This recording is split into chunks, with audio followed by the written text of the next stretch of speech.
Yan mga boss, oh, anong tawag sa prutas sa inyo na ito mga boss? Oh? Yan oh, ibang klaseng prutas to, kakaiba.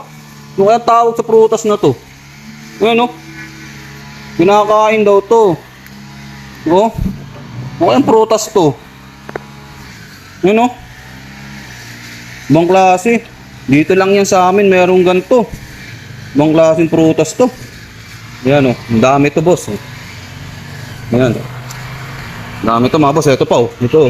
Pinutol kasi nila yung puno. Kinakain daw to. Ayan oh. Oh. Ang dami. Ano ang tawag sa inyo ng prutas na to? Dito ano daw to? Sinakulo. Sinakulo daw yung pangalan ng prutas na to. Grabe oh. Masarap pala tong sinakulo na to, matamis. Pre, anong tawag sa prutas na to, pre? Sinakulo. Oh, sinakulo daw to. Marami pang sinakulo. Oh, ang dami